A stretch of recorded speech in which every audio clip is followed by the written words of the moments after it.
Rreshtet e dendura të Borës, sipas autoritetit rrugor shqiptar, nuk kanë sjellë probleme në bllokimin e rrugëve nacionale në qarkun e Elbasanit. Kreu i ARSH-s, Dashamir Gjika, në një inspektim në terren, konstatoi se akset Elbasan-Qaftan, Tiranë-Elbasan dhe Librazh-Teblev janë të qarkullueshme pa zinxhir dhe në to vazhdimisht hidhet krip dhe skorje. Gjitha akset janë lehtësisht të qarkullueshme pa përdorimin e zinxhirëve. Duhet bërë pak kujdes në disa akse kryesore, siç është aksi më i rëndësishëm, ai që lidh Elbasanin me Pogradecin, pra rruga e Qaftanës, ku ka ndonjë rrëshqitje të urve dhe kur temperaturat janë shumë të ulta. Pas ndërhyrjes, Gjika është hapur dhe rruga Librazh-Teblev, e bllokuar për të paktën 2 ditësh nga Bora.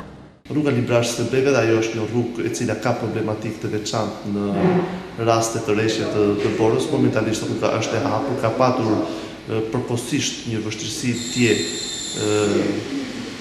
gjatë rënies së rreshjeve të Borës, por me ndërhyrjen e kontraktorit të mirëmbajtjes është bërë plotësisht e mundur hapja e saj dhe qarkullimi kryhet normalisht. Aktualisht, specialistët e ARSH-s janë shpërndarë në zonat më problematike të vendit, nga ku raportohet çdo ditë për gjendjen e rrugëve nacionale. Ndërkohë në Korçë, policia procedoi në gjendje të lirë për shpërdorim detyre. Administratorin e firmës mirëmbajtëse të aksit Pogradec-Lin, 59 vjeçarin me iniciale AD. Sipas policisë së Korçës, administratori i firmës mirëmbajtëse të rrugës nuk ka bërë pastrimin e saj nga Bora dhe Akulli dhe përpasoj është konstatuar vështirësi në qarkullimin rrugor, si edhe disa aksidente me dëme materiale në mjete.